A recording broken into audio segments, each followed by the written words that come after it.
Hi friends, welcome to our channel. இன்றைக்கி நம்ம இந்த வீடியோவில் டென்ஷனே இல்லாமல் சூப்பராக 5 நாளைக்கு நம்ம கூட்டு வைக்கிறதுக்கு ஒரு 5 விதமான கூட்டு ரெசிபீஸ் தான் நம்ம பார்க்க போகிறோம். ஃபஸ்ட்டு கோஸ் பொரியல். கோஸ் பொரியல் நம்ம நார்மலாக பொரியல் பண்ணுறத விட இந்த கல்யாண வீட்டிலலாம் கோஸ் பொரியல் வைப்பாங்க. ரொம்ப சூப்பரான டேஸ்ட்டில் இருக்கும். நல்லா ஒயிட் கலர்லேயே தெரியும். அதை எப்படி பண்ணாங்கிற பார்க்கலாம். ஸோ நான் கோஸ் கட் பண்ணி வச்சுக்கிறேன். அது கூட கேரட் கட் பண்ணிக்கிறேன். இது கூட பீன்ஸ் கூட நம்ம குட்டி குட்டியாக கட் பண்ணிக்கலாம். அதே மாதிரி பச்சை பட்டாணியும் கூட நம்ம எடுத்துக்கிடலாம். 2 ஸ்பூன் அளவுக்கு பாசிப்பருப்பையும் கொஞ்சமாக ஊற வச்சுருக்கேன். ஒரு 15 நிமிஷம் ஊற வச்சுருக்கேன். இப்போ இதை வந்து நம்ம அவிச்சிக்கிடலாம். வேக வைக்கும்போது நம்ம ஃபுல்லாக குக் பண்ணிடக்கூடாது. கோஸில் ஒரு பாதி அளவு தண்ணி மூழ்கிற அளவுக்கு ஊற்றிட்டு வேக வைக்கணும். 80% தான் குக் ஆகிருக்கணும். அதுக்கடுத்து நம்ம தாளித்து திருப்பி நம்ம குக் பண்ணும்போது அது வந்து நமக்கு ஃபுல்லாக வெந்திருக்கும். கொஞ்சமாக கல் உப்பு நான் சேர்த்துருக்கிறேன். கொஞ்சம் நேரம் இது வந்து வேகட்டும். நம்ம சாப்பிட்டு பார்க்கும்போது நரிச்சுன்னு தான் இருக்கும். அந்த 80% குக் ஆகும்போது அந்த டைமில் நம்ம வந்து ஸ்டவ் ஆஃப் பண்ணிவிட்டு தண்ணி இல்லாமல் தனியாக வடிகட்டி எடுத்து வச்சுக்கோங்க. இப்போ நம்ம வந்து தாளிச்சிடலாம். பாத்திரத்தை நல்லா ஹீட் ஆனதும் ஆயில் சூடு பண்ணிக்கலாம். வெங்காயம் வந்து பெரிய வெங்காயத்தை நான் எடுத்துருக்கிறேன். தாளிக்கிறதுக்கு நல்லா குட்டி குட்டியாக கட் பண்ணி வச்சுக்கோங்க. வெங்காயம் அதிகமாக போட்டால் டேஸ்ட்டு சூப்பராக இருக்கும். கடுகு கொஞ்சமாக போட்டிருக்கேன், 1 ஸ்பூன் அளவுக்கு. கடுகு பொரிஞ்சதும் கட் பண்ணி வச்சுருக்கிற வெங்காயத்தை சேர்த்துக்கலாம். இந்த வெங்காயமும் அதே மாதிரி தான் நல்லா ஃபுல்லாக நம்ம வந்து வேகிற அளவுக்கு நம்ம வந்து வேக வைக்கக்கூடாது. இதுவும் 80% வேகணும். அப்போ தான் நல்ல ஒரு இனிப்பு டேஸ்ட்டோடு வந்து சாப்பிடும்போது சூப்பராக இருக்கும். காரத்துக்கு பச்சை மிளகா மட்டும்தான், அதனால் நீங்கள் காரத்துக்கு ஏற்ற மாதிரி சேர்த்துக்கோங்க. தாளிக்கிறதுக்கு கருவேப்பிலையும் சேர்த்துருக்கிறேன். இப்போ எல்லாமே வதங்கிக்கிட்டோம். நமக்கு வந்து ஃபுல்லாக கலர் சேஞ்ச் ஆகக்கூடாது. இதுவும் 80% குக் ஆனால் போதும். இது கூட நம்ம வந்து இப்போ கோஸ் வடிகட்டி வச்சுருக்குறோம்ல, அதை சேர்த்துக்கலாம். இப்போது நம்ம குக் பண்ணும்போது வெங்காயம் கோஸ் எல்லாமே நமக்கு சாப்பிட்ற பதத்துக்கு வந்து கரெக்டாக ஆயிரும். உப்பு ஆல்ரெடி சேர்த்துருக்கோம், அதனால் டேஸ்ட் பண்ணி பார்த்துட்டு அதுக்கு போக எக்ஸ்ட்ரா தேவையானதை சேர்த்துக்கலாம். இப்போ இதனுடைய தண்ணிலாம் ட்ரை ஆகி நமக்கு வந்தாலே போதும் தான். அதுக்குள்ளே நமக்கு எல்லாமே வெந்துடும். ஆல்ரெடி நம்ம 15 நிமிஷம் ஊற வச்சு வச்சுருக்கோம்ல பாசிப்பருப்பு, அதை வந்து இதனோடய சேர்த்துக்கலாம். இந்த பாசிப்பருப்பும் இதனோடய நல்லா வெந்துடும். இதை வந்து ரொம்ப நேரம் வேக வைக்கணும்னு இல்லை, டக்குன்னு வெந்துடும். ஆல்ரெடி ஊற வச்சுருக்குறோம். அது சாப்பிடும்போது நமக்கு சூப்பரான டேஸ்ட்டில் இருக்கும். இப்போது நல்லா தண்ணியெலாம் வற்றி நல்லா ட்ரை ஆனால் நமக்கு ரெடி ஆயிரும், அவ்வளோதான். அப்புறம் தேங்காய் துருவல் தான் ரொம்ப இம்பார்ட்டன்ட். லாஸ்ட்டாக சேர்க்கணும். ரொம்ப அதிகமாக இந்த டிஷ்ஷுக்கு சேர்த்தோன்னா சூப்பராக இருக்கும். அதனால் நல்லா நிறைய தேங்காய் பூ சேர்த்துக்கோங்க. தேங்காய் பூ சேர்த்ததும் ரொம்ப நேரம் குக் பண்ணக்கூடாது. ஒரு 2 நிமிஷம் மிக்ஸ் பண்ணி விட்டுட்டு ஸ்டவ்வை ஆஃப் பண்ணிடணும். அப்போ தான் அந்த தேங்காய் பூவோட பச்சை வாசனையோடு சேர்ந்து நம்ம இருந்தால் தான் சாப்பிடும்போது சூப்பராக இருக்கும். அந்த கல்யாண வீட்டிலலாம் கொடுக்குற அதே டேஸ்ட்டில் நமக்கு வரணும்னா நம்ம இதை மாதிரி தனியாக வேக வச்சு திருப்பி நம்ம மிக்ஸ் பண்ணி சேர்த்தா தான் கலர் மாறாது, நல்லா வெந்திருக்கும், சூப்பரான டேஸ்ட்டில் இருக்கும். நெக்ஸ்ட்டு வந்து வெண்டைக்காய் பச்சடி. இதுவும் எங்கள் திருநெல்வேலி சைடில் எல்லா கல்யாண வீட்லேயும் தருவாங்க. ரொம்ப சூப்பரான ஒரு டேஸ்ட்டில் இருக்கும். சாம்பார் கூட, ரசம் கூட, தயிர் சாதம் ரொம்ப சூப்பராக இருக்கும். நல்லா புளிப்பாக பயங்கர டேஸ்ட்டாக இருக்கும். வாங்க எப்படி செய்யலாங்கிறத பார்க்கலாம். ஸோ பாத்திரத்தில் கொஞ்சமாக எண்ணெய் ஊற்றி இந்த மாதிரி வெண்டைக்காய் வந்து குட்டி குட்டியாக கட் பண்ணி வச்சுருக்கேன். நம்ம நார்மலாக பொரியலுக்கெலாம் நார்மலாக இதை மட்டும் வரட்டி நம்ம பொரியல் பண்ணுறதோட இது மாதிரி பச்சடியாக செஞ்சு கொடுத்தா சூப்பராக இருக்கும். எல்லாம் நல்லா சாப்பிடுவாங்க.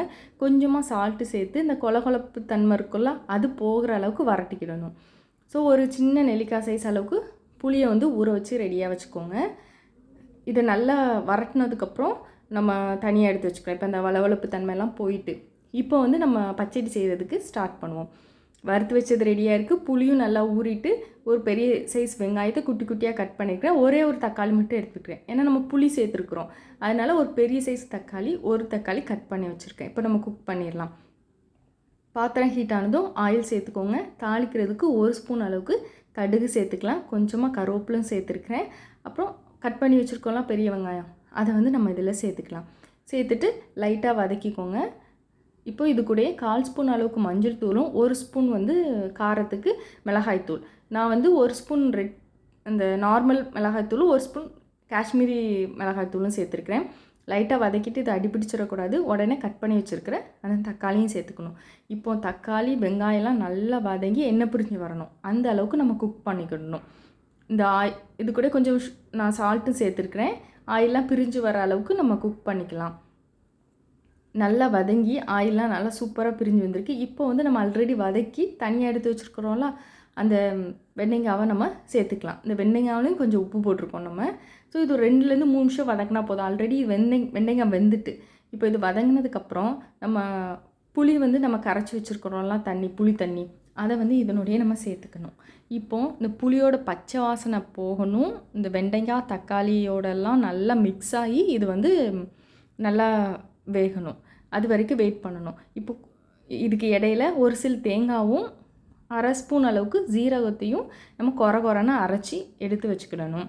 இது வந்து நல்லா தேவையான அளவு திக்னஸ் வந்ததும் இந்த அரைச்சி வச்சுருக்க தேங்காவை சேர்த்துக்கிடணும். இன்னும் கொஞ்சம் தண்ணியாக உங்களுக்கு வேணும் அப்படின்னா இன்னும் கொஞ்சம் கூட நம்ம கெட்டியாகிறதுக்கு முந்தின ஸ்டேஜில் தேங்காய் சேர்த்துக்கலாம். தேங்காய் சேர்த்ததுக்கப்புறம் ரொம்ப நேரம் குக் பண்ணக்கூடாது.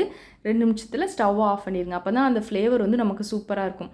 அவ்வளோதான், பயங்கரமான டேஸ்ட்டில் நமக்கு வெண்டைக்காய் பச்சடி வந்து ரெடி ஆகிட்டு சூப்பரான டேஸ்ட்டில் இருக்கும். நீங்களும் கண்டிப்பாக இந்த ரெசிபி ட்ரை பண்ணி பாருங்கள், ரொம்பவே நல்லாயிருக்கும். நெக்ஸ்ட்டு வந்து நம்ம சௌச்சௌவில் வந்து கூட்டு பண்ணலாம்.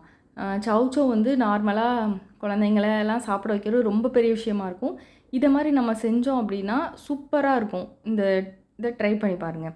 2 ஸ்பூன் அளவுக்கு பாசிப்பருப்பு, 2 ஸ்பூன் அளவுக்கு கடலைப்பருப்பு, இதை வந்து ஒரு 15 நிமிஷம் ஊற வச்சுக்கலாம். ஊற வைக்கட்டாலும் நம்ம குக்கரில் தான் பண்ண போகிறோம், அதனால் நமக்கு நல்லா வெந்துடும். நான் இன்றைக்கி ஒரு சௌச்சௌ வந்து கட் பண்ணி வச்சுருக்கிறேன். விருப்பமான சைஸுக்கு கட் பண்ணி வச்சுக்கோங்க. குக்கரில் எடுத்து வச்சுக்கலாம். இது கூடயே நம்ம இந்த பருப்பை வந்து சேர்த்துக்கிடலாம். ஏன் கடலைப்பருப்பும் ஏன் சேர்க்குறோன்னா, பாசிப்பருப்பு வந்து வெந்ததும் குழஞ்சிரும். ஆனால் கடலைப்பருப்பு முழுசாக இருக்கும். வெந்ததுக்கப்புறப்ப சாப்பிட்றதுக்கு சூப்பராக இருக்கும். 5 பல் பூண்டு, 1 தக்காளி, 1 பெரிய வெங்காயம் கட் பண்ணி போட்டிருக்கேன். 1/2 ஸ்பூன் அளவுக்கு ஜீரகம்.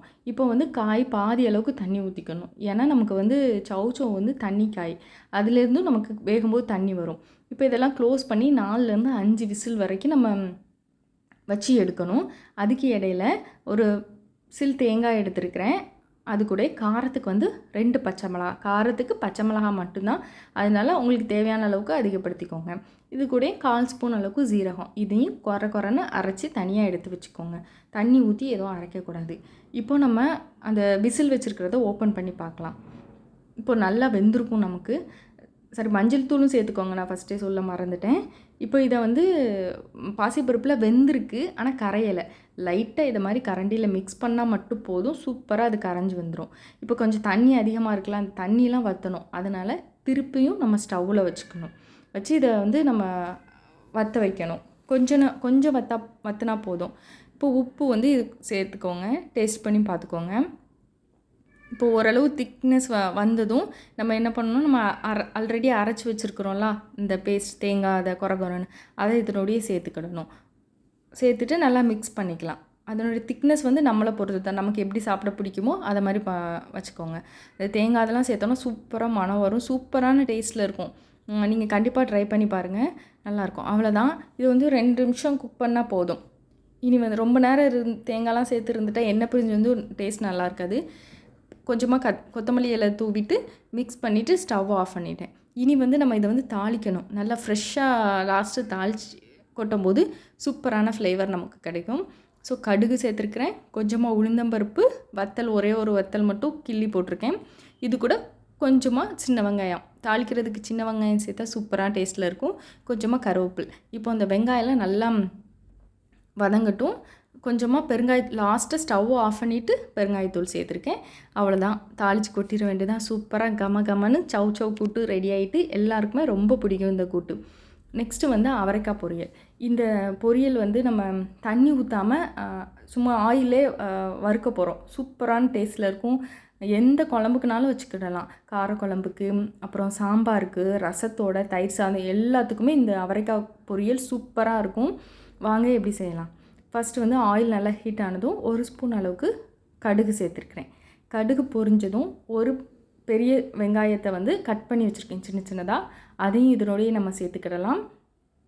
காரத்துக்கு இந்த டிஷ்க்கு பச்சை மிளகா போட்டால் நல்லா இருக்கும், அதனால் காரத்துக்கு வந்து பச்சை மிளகா சேர்த்துருக்கிறேன். கொஞ்சமாக தாளிக்கிறதுக்கு கருவேப்பிலை.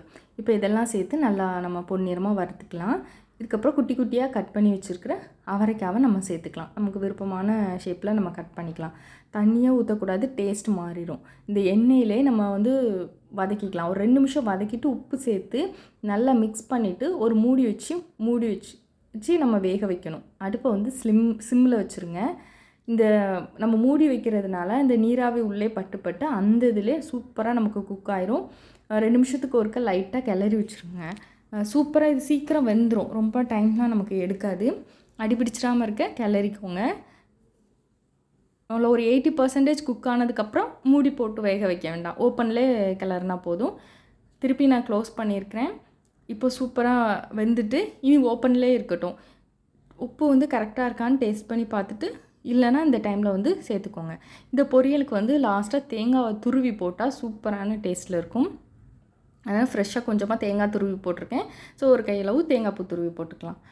எப்போவும் சொல்கிற மாதிரி தான், தேங்காய் பூ போட்டதும் ரொம்ப நேரம் குக் பண்ணக்கூடாது. அந்த ஃப்ளேவரே மாறிடும். தேங்காய் பூ அப்படி அந்த பச்சை ரா ஸ்மெல் இருக்கும்போது நல்லாயிருக்கும். அவ்வளோதான், அந்த பொரியல் ரெடி ஆகிட்டு நெக்ஸ்ட்டு வந்து காலிஃப்ளவர் 65 செய்ய போகிறோம். ரொம்ப ஈஸியாக டக்குன்னு பண்ணிடலாம். இந்த மசாலாலாம் உதிராமல் எப்படி நம்ம சூப்பராக பண்ணுறதுங்கிறத பார்க்கலாம். நான் இன்றைக்கி ஒரு காலிஃப்ளவர் வந்து மஞ்சத்தூளும் உப்பும் போட்டு ஒரு 10 நிமிஷம் கொதிக்க வச்சு வடிகட்டி எடுத்து வச்சுருக்கிறேன். நல்லா க்ளீன் ஆகிருக்கு. இது கூட 1 ஸ்பூன் அளவுக்கு இஞ்சும் பூண்டும் நல்லா நச்சு இதனுடைய சேர்த்துருக்கிறேன் நான். அப்புறம் சால்ட்டு சேர்த்துக்கோங்க. ஆல்ரெடி நம்ம கொஞ்சம் நேரம் ஆயில் இந்த தண்ணியில் கூட உப்பு போட்டு வச்சுருக்குறோம். அதனால் பார்த்து தான் சேர்க்கணும். காரத்துக்கு மிளகாய் தூள் சேர்த்துக்கோங்க. கரம் மசாலா இருந்துச்சுன்னா சேர்த்துக்கலாம். நான் வந்து சிக்கன் 65 மசாலா கடையில் வாங்குகிற பொடி தான் நான் சேர்த்துருக்குறேன். உங்கள்கிட்ட இது இல்லைன்னா கரம் மசாலா கூட நம்ம சேர்த்துக்கிடலாம். இது கூடயே ஒரு அரை லெமன் கண்டிப்பாக சேர்க்கணும். இந்த லெமன் சேர்த்தா தான் நல்லா சாஃப்டாக இருக்கும். டேஸ்ட் நல்லா சூப்பராக தூக்கி கொடுக்கும்.